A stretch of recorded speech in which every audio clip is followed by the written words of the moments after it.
I think that to see the work that we did in context, you have to look at the fashion magazines of 1986 and see what was going on in those fashion magazines. And it was about a million miles away from what we did. But unfortunately, it is the beginning of where it all goes horribly wrong. I mean, the coherence and the cohesion between what Yohji was doing on the other side of the world, and then Mark's position in Paris, and then the part of the UK culture that Nick came from, and then the part that I came from, is the beginning of what you would call convergence, and what we do now call convergence. But it was, in a way, a kind of quite positive and utopian convergence at that time.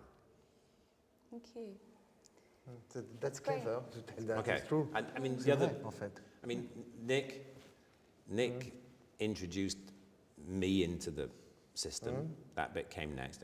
You do that bit. We're doing it. There's a thing I want to say. Nick, just finish that bit. Because okay, so I'll do my version of the history. I completed 100 portraits through a woman who ran a model agency, a very good model agency called Z Models, she used to find all the most interesting models, not the mainstream models. Ziggy Golding. Yes, she used to find all the best models. Yes. And she was also had to sort of looked around for different talent. Mark knew her. He asked her who was interested in London at the moment. She introduced my work to Mark. And then Mark and I got on. He liked my work. And I went across to Paris. And Mark said, okay, so do the photographs. I'll art direct them, but who can do the graphic design? Who said that? You said that. Mark said that. Oh. So I said, well, there's somebody who I've worked with over the last couple of years on and off, and I introduced Mark to Peter. So there was a convergence of mood between the three of us. All three on exactly the same wavelength, and it comes out in those first two catalogues. Thank you, Peter. I knew a small amount about Yohji Yamamoto. He represented the beginnings of something very exciting, but slightly away in the horizon. The world of fashion I knew at the time that I was interested in was the world of people like Lee Bowery and Taboo, Michael Clark, very extreme. We're talking about people who were taking almost performance art into fashion. So that was the sort of world I was looking at and was attracted by. When Yohji Yamamoto first came along, it really was a sort of a distant star, something exciting and appealing on the horizon. So no, it was 1985 when Mark first came to see me. It was really a long way off. I mean, it hadn't really quite got to London. It wasn't really part of the fashion vernacular. It wasn't what was going on. It wasn't part of mainstream fashion. The reason I fell in love with it and the reason I ended up believing in it so firmly is it represented a very interesting vision of women. Previously in fashion, women had been represented overtly sexually, especially in fashion imagery. You've got to think what went on through the 1970s with people like von Wagenheim and Bourdain. It was an overtly sexual way of behaving, and that was represented. Photographers chose fashion photography to talk about their sexual orientation or their sexual desires, and that was the mainstream. And I always felt really uncomfortable with that. And then when Yohji arrived, here was somebody proposing fashion which wasn't about women articulating their sexuality as a primary way of behaving. And that was what attracted me to it. I thought, well, this is actually to do with seeing women as intellectual beings and not seeing women as sexual beings. And that was enormously different to what was going on at the time, and I thought it was enormously interesting. So, you're kind of starting to really hone in on the production of the catalogues and your work together. And we've talked around this a little bit. Can you describe the tension, if there was one, or alternatively the joy, of the kind of functionality of what a lookbook or a fashion seasonal catalogue is? Ooh, as a document. Stop you there, Magda. That's a big difference between a lookbook. We didn't have those. Okay, what do we? We didn't exist. That didn't exist. We're going to have to go now. Okay. A catalogue. Lookbook don't exist. Okay. The functionality of the catalogues. So either the tension or the joy and the other end of it, between the kind of function. Joy. Do you remember any joy? Do you remember any joy? Joy. Happiness. Between the functionality. No. The functionality of the catalogue as a document or a commercial product, which it is in some ways, or it operates in a commercial way. They were works of their own. I mean, it's a work. It's a weren't- collective didn't work of exist its own. before this as well. No, This no was a one didn't new do. way They of weren't expressing really done before. No. It was an innovate. They were innovations in themselves. As I understood it, there was something that Yohji Yamamoto had created with Mark to send to the opinion leaders, to the actors, to the architects, to people at the top of industry and fashion. So they were sent to there was only 300 made or 500 made, Yeah. there weren't many. They were sent to the opinion leaders at the time. And they were a pure vision of that designer's, or Yohji Yamamoto's, dreams, his aspirations, what he found exciting. So they were a pure communication of his desires. But I mean, a catalogue or catalogues will have existed for all kinds of Yes, clothing but makers. not in this way. So it was exactly. So it was and what Nick's describing is another way to understand the purpose and therefore the existence of one of these catalogues. And also, I think it's another chance for the people who are interested by the designer like Yohji or somebody else, but especially for Yohji, to see how is interesting his work. Is another after the show, you have something going out from the house. We explain with another angle the fashion of the season. But they were sent to very few people, weren't they? Yeah. It was not 500, huh? You said 500, no. It's 2,000. 2,000, 2,500. How would you contrast that to other catalogues that were the mainstream of fashion catalogue that was being produced? Well, that's it. The only catalogues that would have been produced would be in the same way that you would get a catalogue for car parts or kitchen equipment or rainwear, or footwear catalogues, which were trade catalogues. I mean, trade catalogues have existed for quite some time, but catalogues as a vehicle of purely an idea or image. I mean, no one was shopping from these catalogues.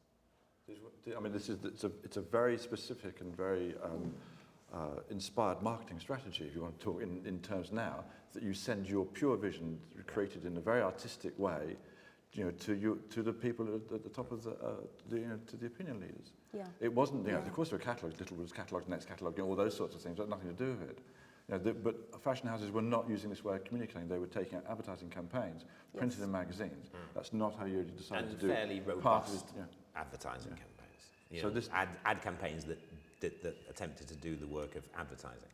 Yeah. So this is a different way of communicating. Not the communication of ideas. One of the most obvious developments between, say, the first and the second women's wear catalogues is from the silhouette and a little bit of colour into full colour. So that's one of the most obvious. What we're talking about, Nick, colour. He made him do colour.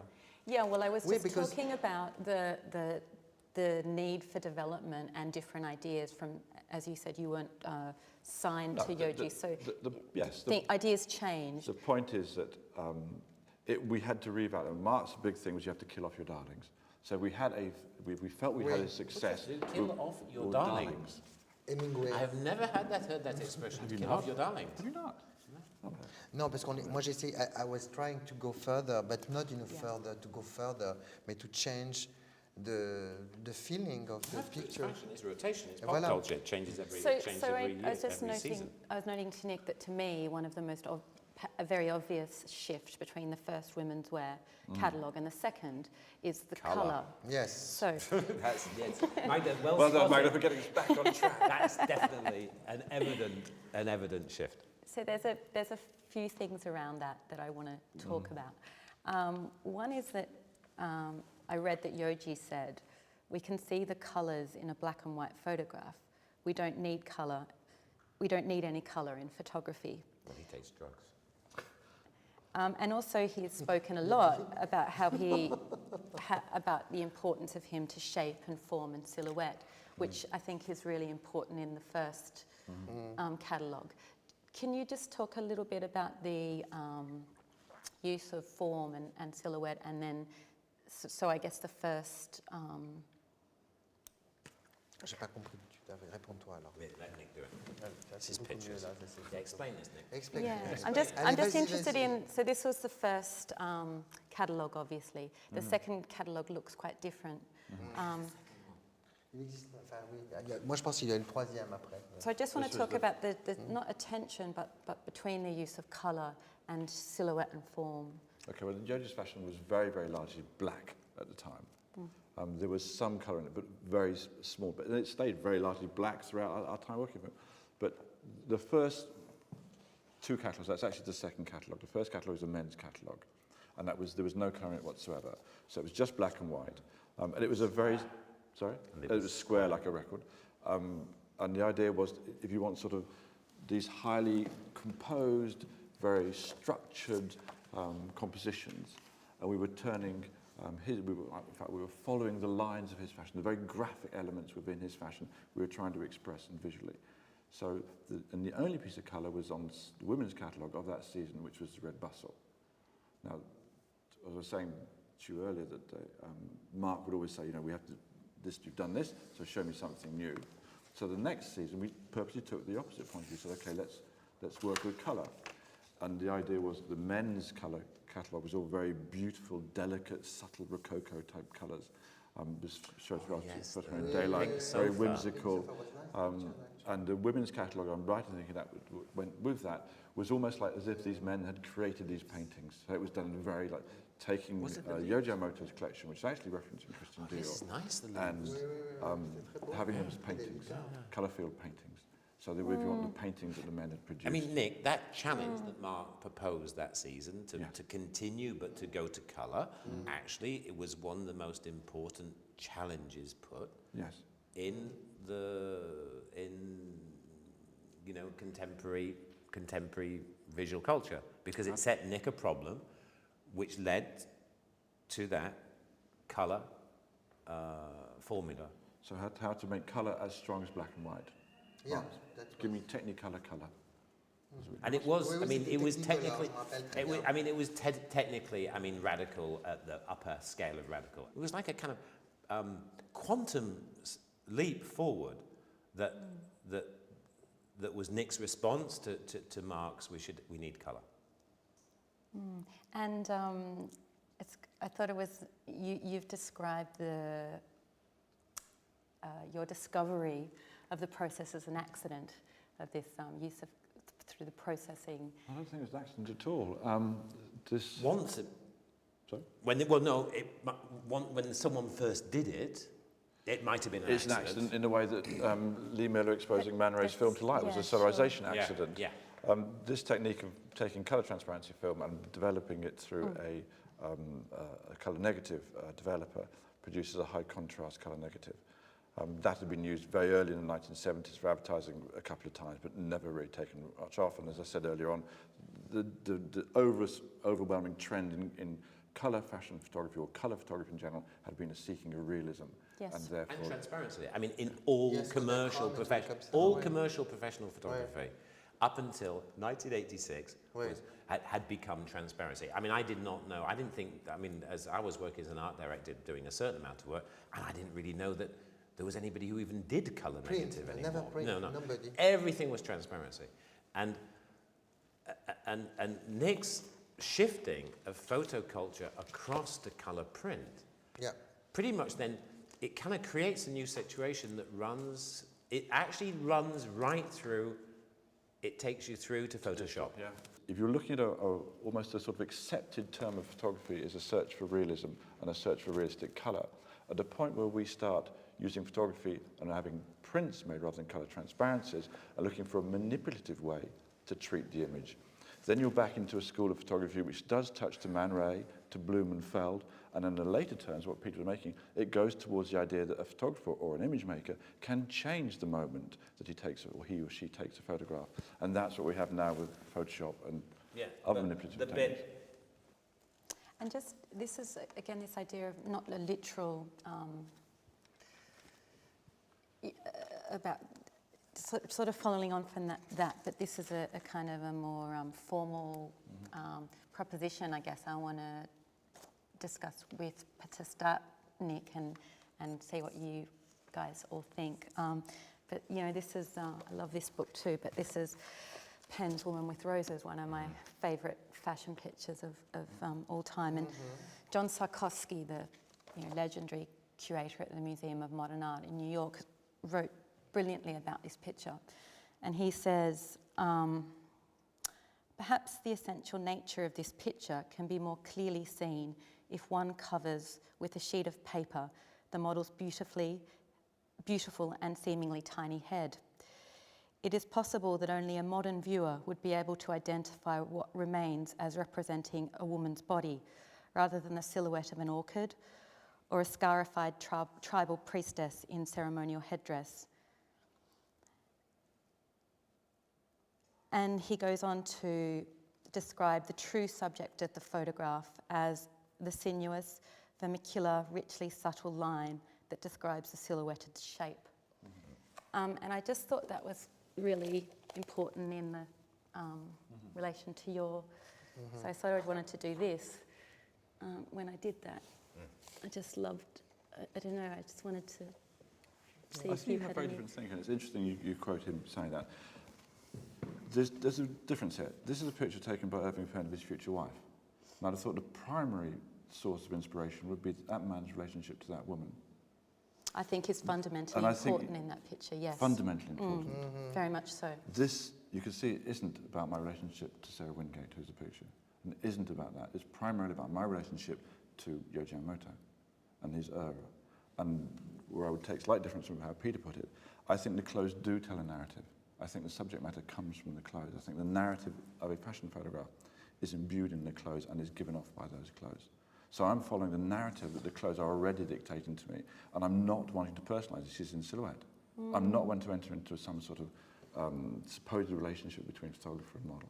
I'm purposely negating that. And it was a very strong point when I first started this. I didn't want to have that presumption that I had any emotional relationship to the girl in the clothes. The relationship I had was between myself and the clothes. So there's a very vast difference between those two photographs. The thing with the clothes, some lent themselves to that more than other ones. Yes, I mean, that it particularly lends itself to a sort of a sculptural assessment. But also it's like notes to play at a particular time. I mean, there isn't, art does not continuously reinvent itself in forms that art has never been. I mean, there is a certain amount, like music, there's a certain amount of elements and aesthetic expressions that we make, and they rotate. It's just that the order in which they rotate is never the same. I mean, even when fashion repeats itself, it's never quite the same. So that's why that kind of 70s coat that your mother had in the wardrobe isn't really quite right in the 90s, because it's never. So even fashion itself is never the same. So there is a certain kind of palette of aesthetics that we rework and rework. We can, from an imagery point of view, we can probably go and put several sculptures and paintings that precede the pen. So pen is only the accumulation of work until that point. But still the interesting thing that the difference between Irving Penn working in New York in a kind of a rarefied existence, whose dress is it? Is it a couture dresser? Do we know whose it was? Balenciaga? Is it Balenciaga? No. Dior, Balenciaga. Yeah, I mean, it's kind of interesting because that's so removed. I mean, even Yohji's work is the beginning of making that kind of spirit available to other people.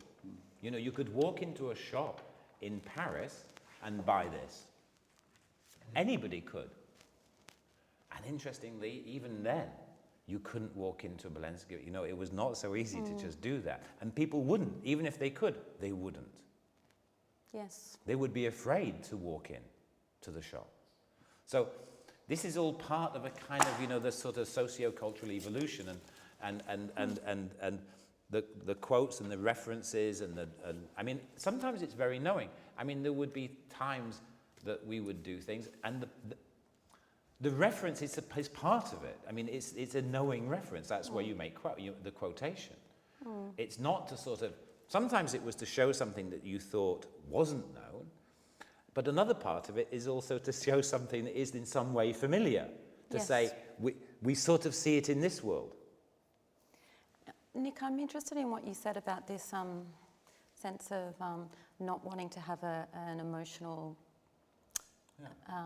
connection to the model present in the images. Yeah. But another thing actually I felt, particularly in the first catalogue, there is a kind of tension between a sort of poetic, intuitive quality and a formalism, and images like this, the last picture of this model and kind of her expression and smile and stuff, I felt did convey a kind of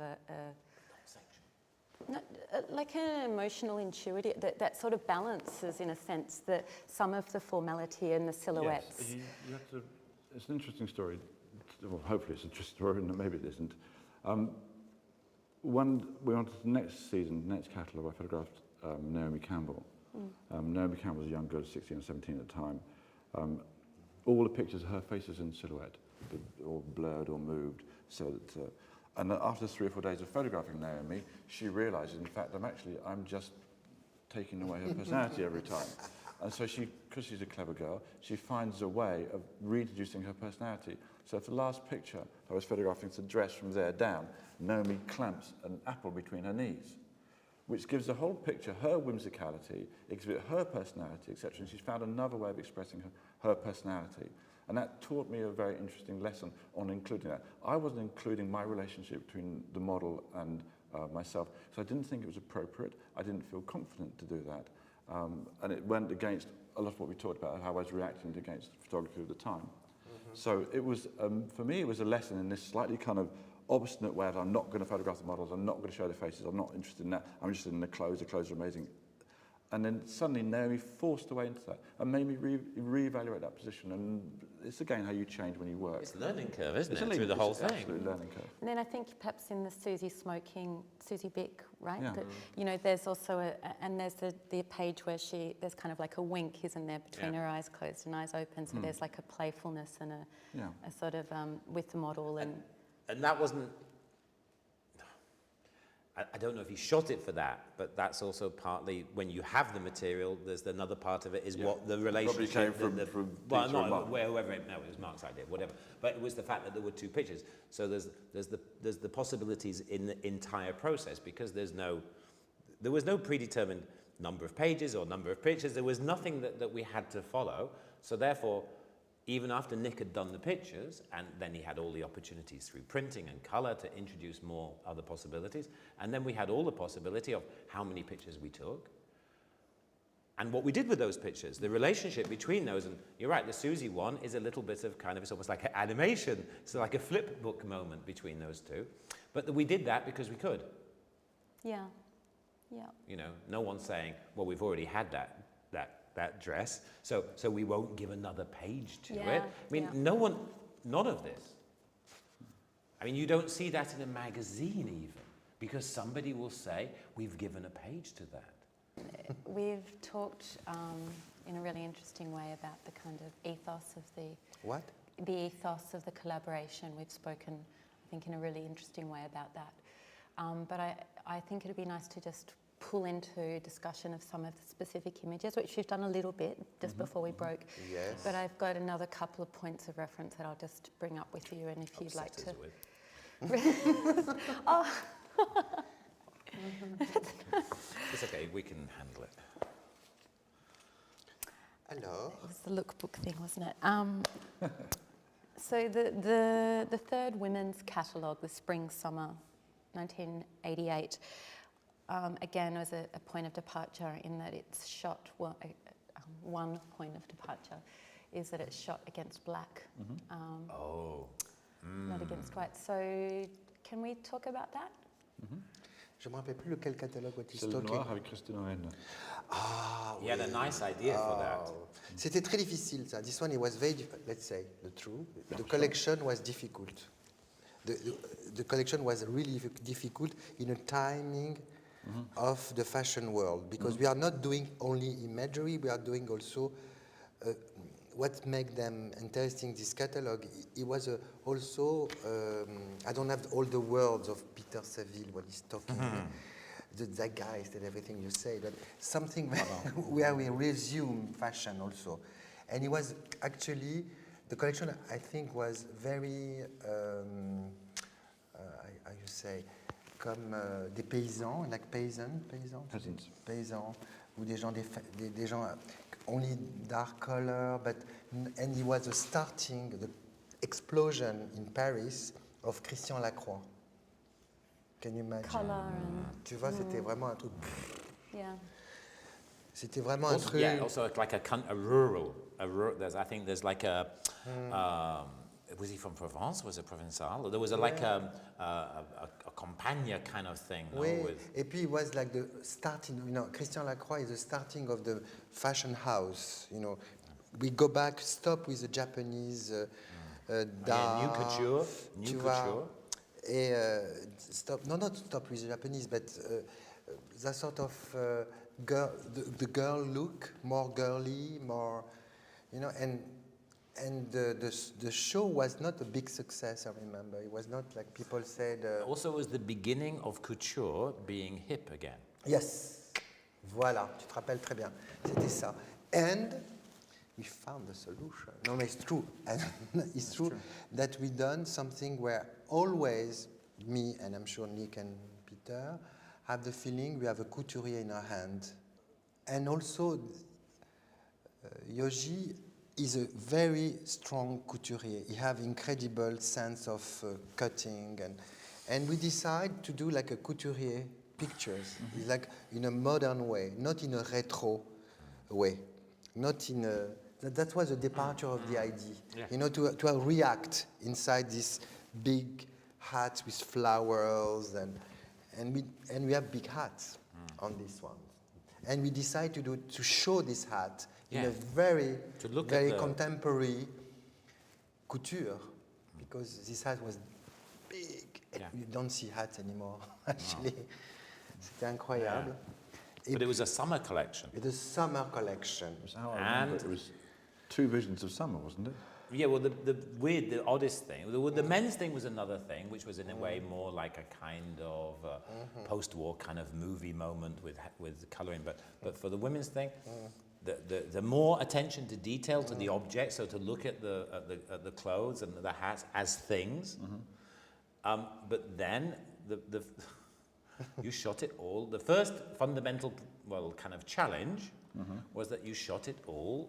The two of you, not you, both of you, you shot it all against black. Oui, ça c'était formidable. And then they bring the pictures to me afterwards in London. I look at the pictures and they're amazing and they're fantastic. And then I said to Mark, "Oh, it's beautiful, but it's very black for summer, for spring summer."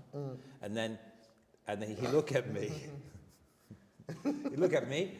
And then he have a genius idea, a genius concept, which we followed. Do you remember what you said? I don't remember. Okay, he said, yes, it's a summer catalogue, a summer photograph, Peter, but during the equinox, the eclipse. During it's a summer collection in the eclipse of the sun. Incredible.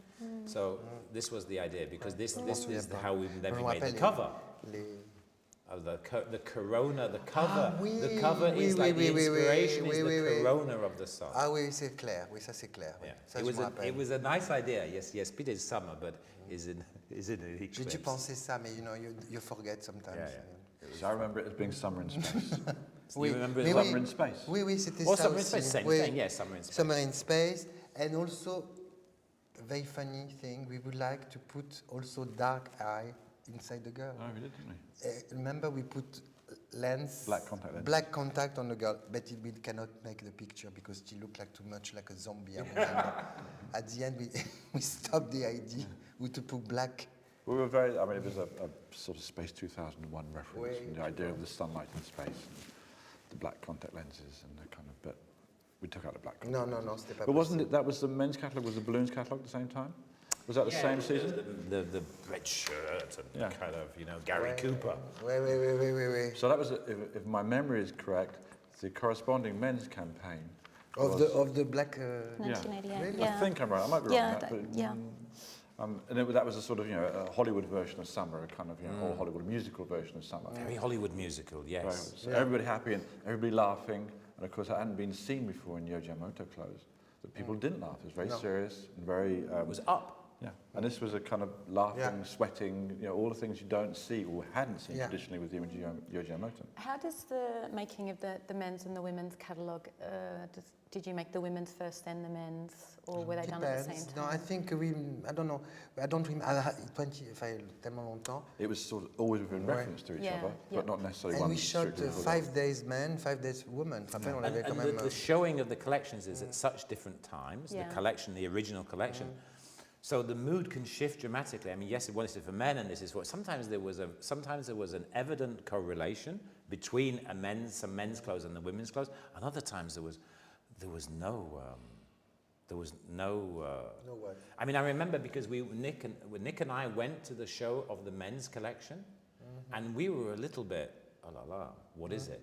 And afterwards, Mark gave a brief. He said, "It's Fiesta." He said, "Is Yohji in Fiesta?" Voilà. I went, ah. We always find ideas. No, but it's true that the freedom we have with Yohji is to give you the opportunity to interpret his clothes in a way where he's working. You know what I mean? He was not like dictating. The modernity he have is like, I do this collection, we show the show in this way, but after I make a good interpretation, surprise me. Yeah. Surprise me. Yeah. He wanted to publish, out of the men's catalogues, he said, why just let's publish the balloons and the cockerels Yeah. and the still lifes and the flowers. The cockerel, the voodoo picture. Yeah.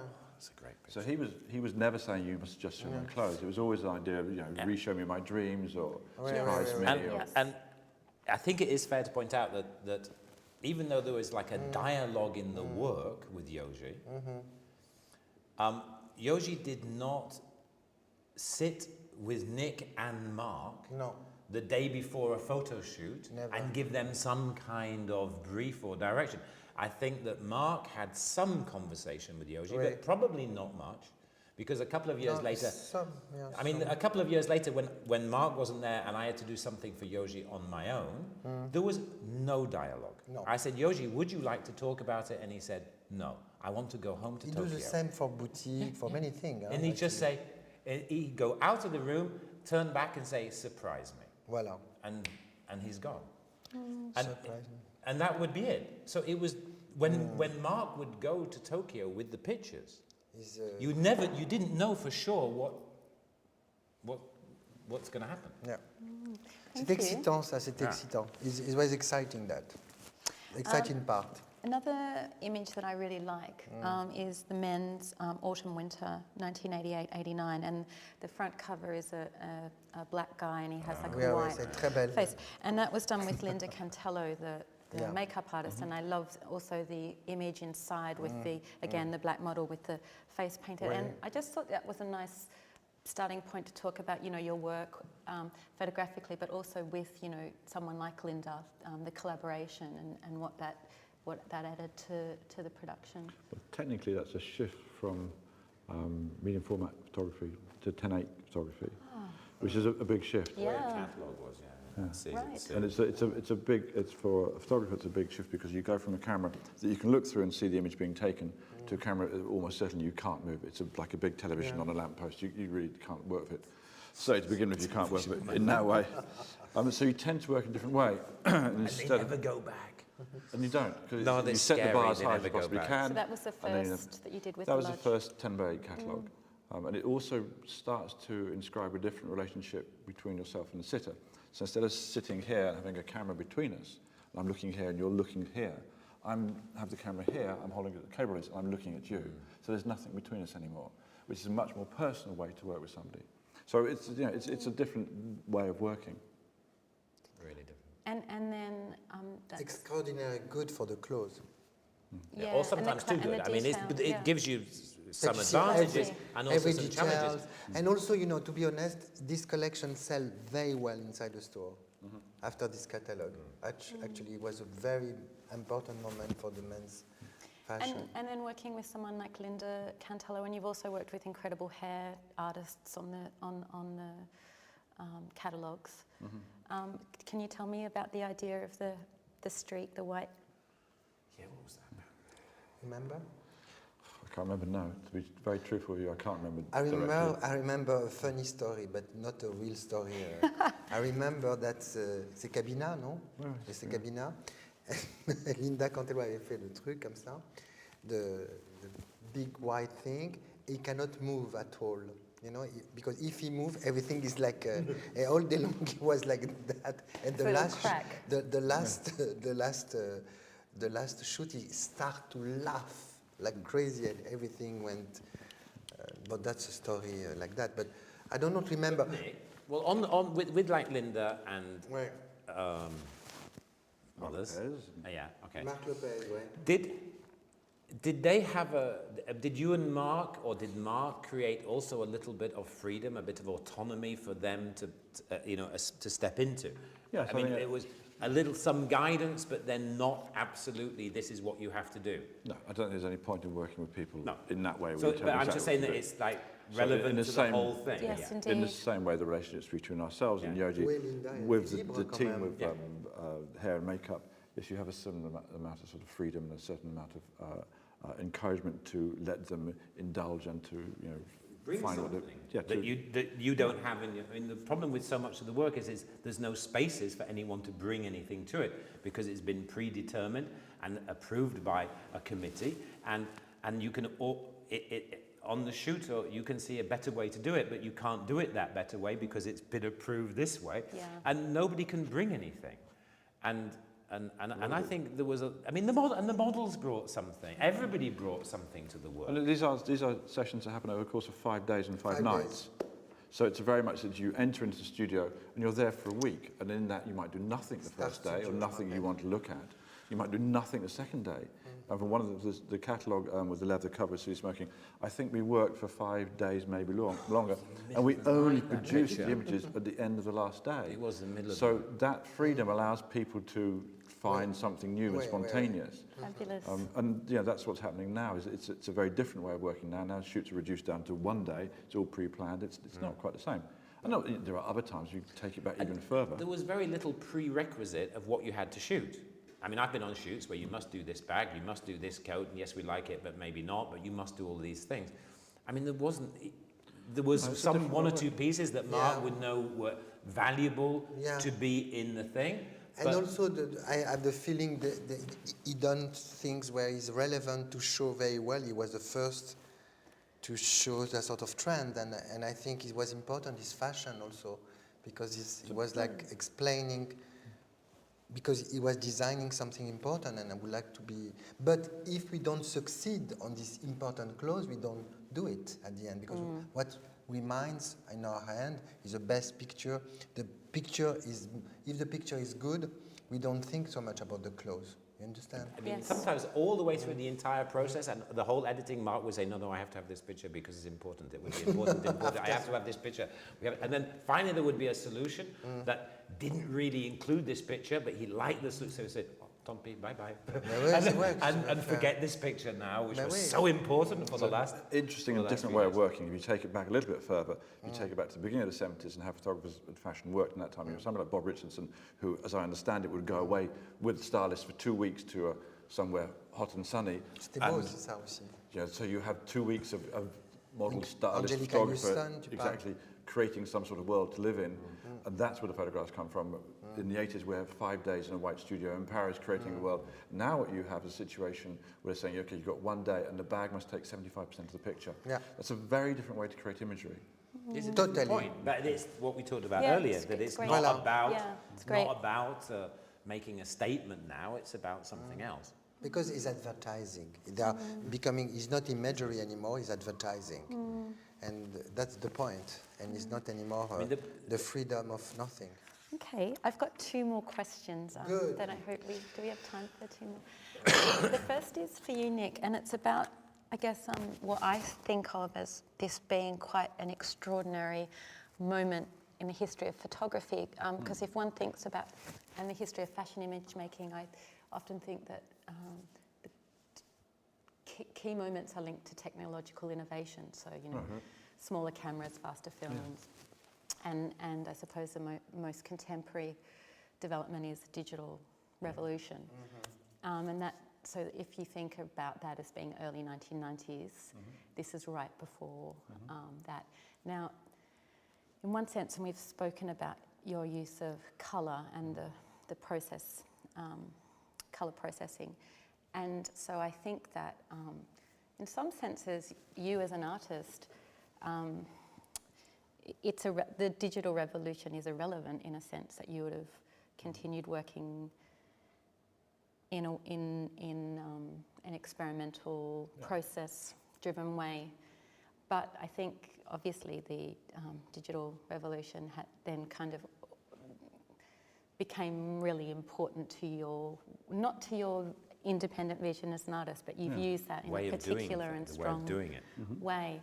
So I just sort of wanted you to comment about that, if you could, sort of about that moment right before this big change. Well, in one way, Magda, it isn't important. It's a bit like asking you what pen you're writing with. It's what you're writing that's important, not what you choose. And photography largely comes from a world of people who love equipment, and they love lenses, and they love technique, and they love all that. It's never where I've come from with it. So I've never really cared very much how I get the image, whether it's through a photo booth or a 10x8 camera. That's one way of answering it. And a lot of that's very true. Actually, it's about the message, it's not about the medium. And photography is a strange medium. In fact, it defines itself by its technique. Which you imagine the same is not true of painting or sculpture or anything else. Photography is largely defined by that. On the other hand, there is something, I think we mentioned it before, that there is inherent in what my work and the work that I did with Yohji, Peter and Mark, is that there is a degree of accepting that the moment that the shutter goes off isn't necessarily the defining moment the picture is created. That you have time before that and time after that, and particularly time after that, where you can alter how that image is perceived, so in a post-productive state. Now that's become very obvious now in terms of Photoshop and how we can move things around. But that's always been the case. And what I've argued very strongly is actually it's the whole of the process, from the moment of conception to the moment of completion, which is important. And we shouldn't focus on that particular 125th of a second or where it is, because actually it's a point where the photographer doesn't see anything. So when the flash goes off and you're blinded by an overstimulation of the retina, or it's the moment where the shutter goes black. So it actually that is where we've all concentrated and looked with the decisive moment and everything else. And actually it's the one moment where we don't see. So I would argue very, very strongly that we should look much more widely on the whole of the process, and with the people we work with and the relationships we have are more important than the cameras we use. And you used to do a lot in post-production anyway, even before it was digital, when we did the whole printing development thing. Yeah. Some of the Well, you did that in a way that the technology now works, but you did it by hand. Yeah. Some of the printing techniques which were created at a lab called BDI, BDI Colour Labs. I spent many, many, many hours and days with Mark and Peter. Many years of my life spent there. But that is through creating colour printing, which is really quite amazing. And the things you get by taking a colour negative and then printing it in darker and darker and darker and darker, then taking selectively different areas and masking that print and doing effectively what we do now with Photoshop, but as a sort of, an old-fashioned printing technique, and a similar sort of thing for black and white. So a lot of that is expanding that moment, unpacking that moment when the image is actually recorded. Actually, this picture we take for 2 months minimum. Enfin, entre la pré-production, it's not like, it's incomparable. For example, what we are doing now, because the technique is different, and also people shoot very quickly, and they exchange. It's like that. I would have as a season's work. I would work for Yohji Yamamoto and for ID Magazine with Simon Foxton. Those would be my only 2 clients over 6 months. So I wouldn't be interested. I felt completely fulfilled creatively. So I wasn't searching to have 101 clients. And also, I couldn't find another client I wanted to work for. Moi non plus, hein. So, and also, Nick, I think it's important to, it's worth pointing out that this work, this body of work, and us, the 3 of us in general, we bridged the transition from analog to digital. All of the digital interventions and introductions we saw coming in. I mean, I sat at a machine called a Cytex, which is a computerized reprographic machine, in 1985. That was the first time I saw an image that I had physically altered. it's funny you should mention that, because exactly why I did it as well. Yeah. Because with the portraits that we did for ID, we squashed them on the And that was the first time you could do that. Now, Nick and I did lots of projects through the latter part of the 80s. The whole plant power thing that we did on the paint box. Do you remember that day where we had a refat picture? We had one of Brian's prints, and there was a screen, and we found things inside the print that you couldn't see with the naked eye. All of the innovations and developments that have come, we've kind of worked with them as they came in, and we've sort of kind of anxiously seen the possibilities of what you could do with these things. All of the digital stuff came in to fulfill mechanical processes. The digital stuff was not introduced for creative purposes, it was introduced for mechanical processes. So, but I mean, the one time that Nick and I worked for several days on a huge paint box computer, we saw all of the creative possibilities of, in a way, hijacking the machinery, which we then subsequently put to creative purpose with something. And then in the actually Photoshop now works in ways very similar to how the paint box worked. So we sort of watched it come in and saw the possibilities of it as we worked with it. That being said, Magda, the picture you put on the floor a while ago of the black silhouette with the red bustle was exactly what the camera recorded. That's the transparency that came out. So it's exactly like that. There is no post-production or pre-production effect on that. That's exactly what came out. So it isn't, I'm saying, therefore one must do that. I'm just saying that's something that one should feel is completely within the realms of creating an image. Thank you. That's great. My last question, and it's kind of a bit of fun in a way, kind of, maybe. Well, the first part maybe isn't. So was there anything else that you thought you could or should have done at the time and in retrospect? And this, I suppose this is slightly humour me, but if you three were, if it kind of was happening now, you know, if it was the three of you and you, what would you do? You know, how would, you know, if you could do it now, if you had that freedom? Fashion film. Sorry. 10 years ago, that conversation, and only this very morning I heard someone quoting it.